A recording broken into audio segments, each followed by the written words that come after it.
going to calm down and play some sensible music now. Sensible music? Let's do it. Medley of my country hits.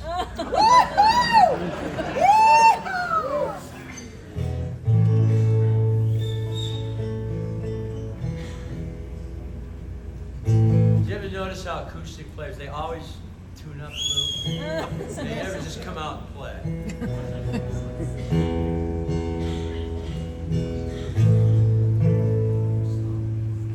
Okay.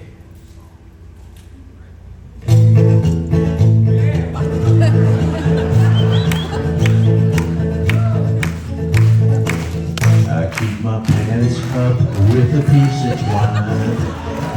Keep my wide open all the time. I keep the end out for the tide that finds. Because you're mine, please pull the twine. That's it, folks. You are so easily pleased. Well, as many of you already know, our book, Me, the Mob, and the Music, that came out a few years ago, is being turned into a film. And we're very, very excited about that. And it's fun watching it all come together. And basically, Me, the Mob, and the Music is an autobiography with about 3/4 of it devoted to our very tumultuous and crazy and sometimes really scary relationship with our record company, Roulette Records. And the reason it's scary and tumultuous is that unbeknownst to us, when we signed with Roulette back in 1914, do the math, we're really old. Unbeknownst to us when we signed with them, Roulette, in addition to being a functioning label, and a pretty good one, they had a lot of hits, but they were also a front for the Genovese crime family in New York, who we didn't know, of course. And that made life really interesting for us while we were money-moneying and hanky-panky, and this very dark, yes, I agree. This very dark and sinister story was going on behind us that we really couldn't talk about. So in about 2005, we started a book, and we originally were gonna call it Crimson and Clover, and we were gonna write about having hits and about writing songs and all that stuff. And it would have been a nice book, a fun book, but we realized that if we didn't tell the Roulette story, we were cheating ourselves and everybody else, because that really was the story. And but I was a little nervous about finishing the thing. Some of these guys were still walking around, and so we put it on a shelf for a couple of years and waited for the last of the Roulette regulars, as we call them, to die. And sure enough, so when the last hombre passed on, we felt that we could finish the book, and we did. So as soon as we did, Simon & Schuster put it out in book form, and it's been doing really great ever since, and it's been selling like an album. And then we started getting contacted for the movie rights, and then the Broadway rights. And so that's kind of what's going to happen after the film. They want to do a musical, and that's going to be kind of fun, watching the mob guys dancing around.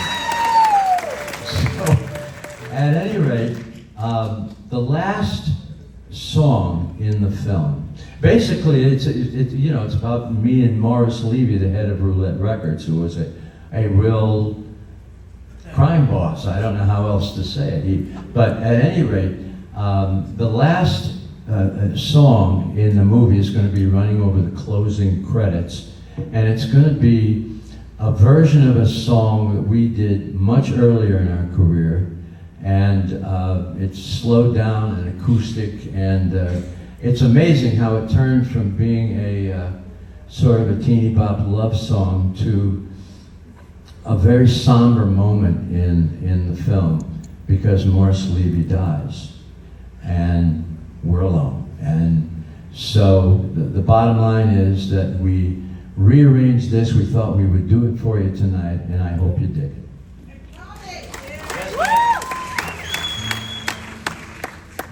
That time I talked myself through. When does it come out?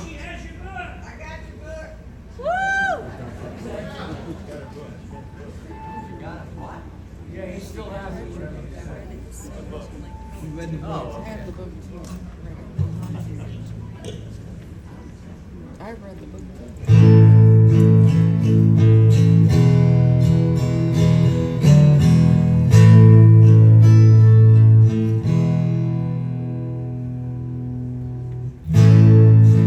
Children behave. That's what they say when we're together. And watch how you play. They don't understand. So we're running as fast as we can, holding on to each other's hand, trying to get away into the night. And you put your arms around me, we tumble to the ground, and we're alone. Come on, Mike. There doesn't seem to be anyone around. And we're alone now. The beating of our heart is the only sound.